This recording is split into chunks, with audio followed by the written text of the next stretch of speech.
Well, good morning, everyone.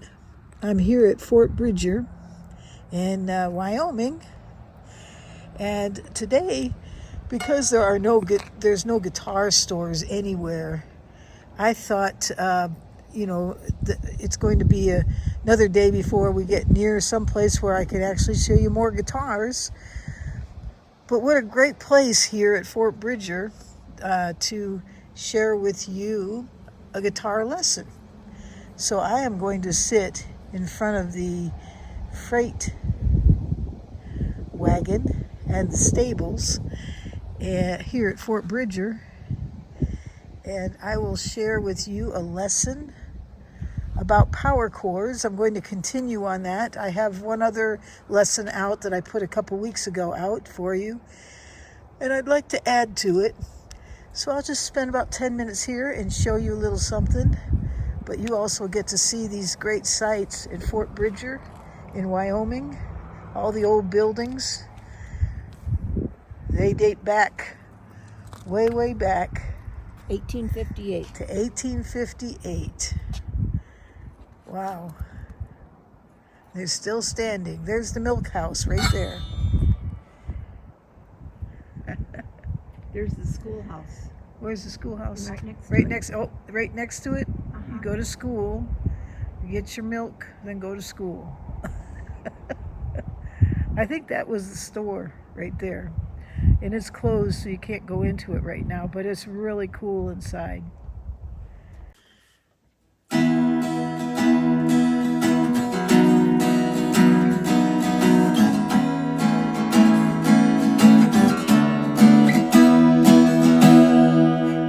So we're going to talk a little bit about power chords, but I want to go a little bit further than just the power chord, because you'll notice that what I just played wasn't all really true power chords.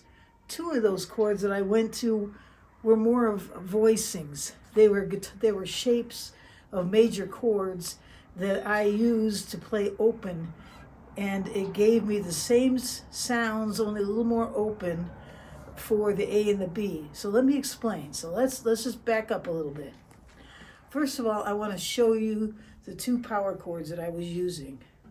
The two were the E and the D. And if you come a little bit closer with that and just take the picture of my fingers, this is an E power chord. What makes a power chord? Well, there's only actually two notes in a power chord. A true power chord has the root, which we'll call 1, and it has the 5, which, let me explain. Let's just call this number 1. This is the root. And if you go, this is the E chord, that's the root. E, F, G, A, B is the 5. So this power chord is made up of the E and the B. And the reason why I'm playing 3 notes is because one of those notes is duplicated. It's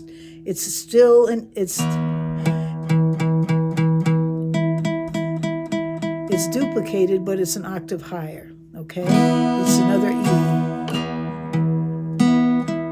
And because this is an E down here, what really makes it nice is you can play that note too when you're playing an E. So it's very open. The E is fantastic here for a power chord. Okay, so there's your E power chord. So now if you slide back 2 frets, now you can it still sounds okay if you pick up that low E, but a true power chord would just be the 1 and the 5. And once again, we've got the D, and it's duplicated an octave higher, so I'm going to play these 3 strings, and I have the D. Sounds just like a D. Now, that being said, we can make a B power chord as well, and just by moving over a set of strings. And on the 7th fret, you'll put your pointer finger. On the 9th fret, you'll put your middle finger on the 5th string, and on the 4th string, you're going to put your ring finger. Oops, excuse me.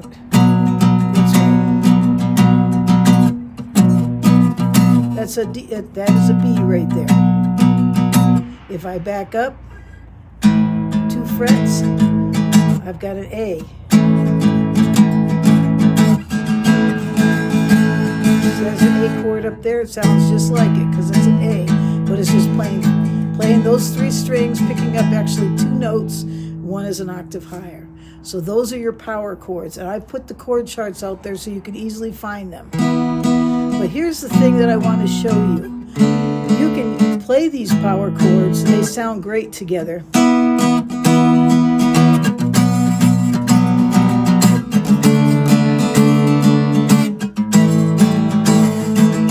Sounds really, really nice. But you got to stick to those 3 strings to get that sound clean.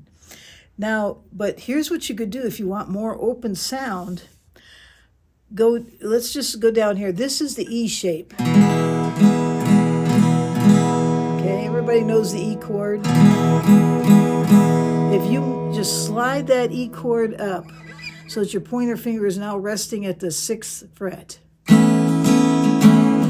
It's a beautiful open sound. Move up 2 more frets. Another beautiful open sound. So let me show you something.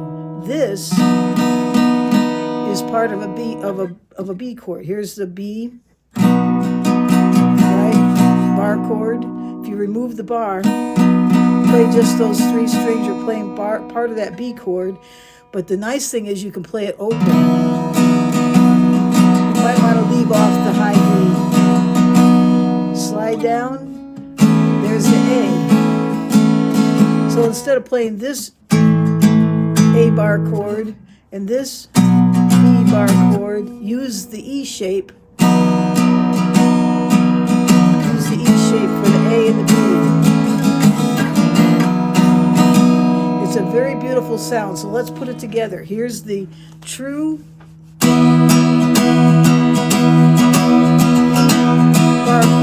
power chord. Here's the voiced E.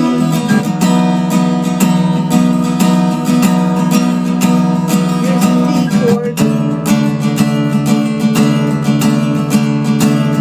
Here's the voiced A. It just sounds great.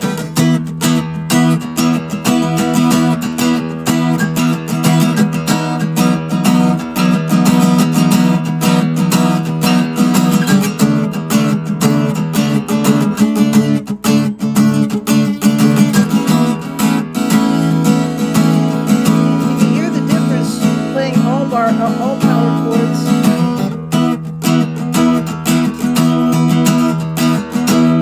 There's a power for the B. See how different that is? There's the D power chord. There's the true. You can hear it's not as wistful. Go back to our new style.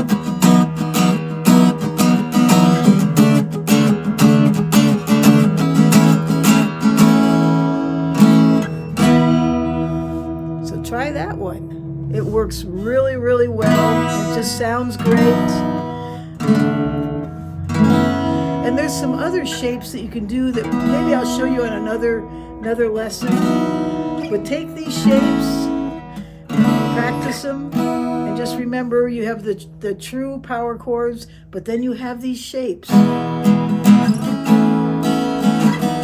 you can move so nicely up and down the fingerboard. They just sound so nice. There we go. All right. So tomorrow we're going to be in another area where there will be some guitar stores. Just wasn't anything in this area today. But I thought you would enjoy seeing the sights of this beautiful old fort from the 1800s. So I'll show you a few more of the sights, and I hope you enjoy. Don't forget to subscribe. I got to say that because once again, I've been looking at my statistics, and You know, while 25% of you have already subscribed, of people that are watching, 75% don't subscribe.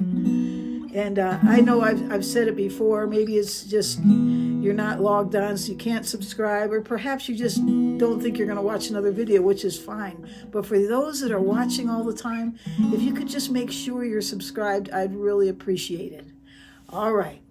That being said, we're going to move on, and I hope you all have a great day or night wherever you are in this world.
So I guess it pays to be an officer.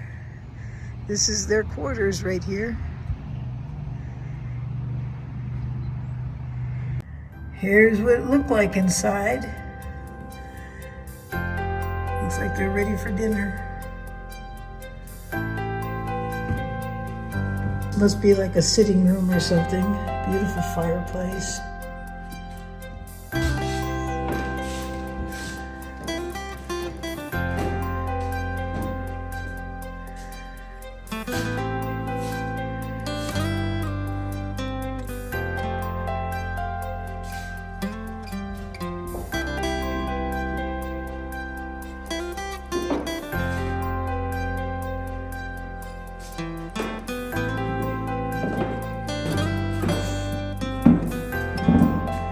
This is a bedroom here for the officers.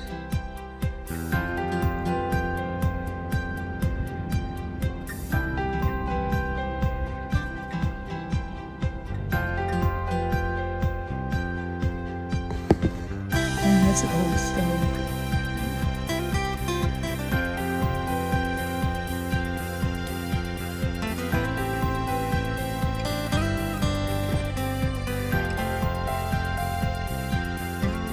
What they were reading.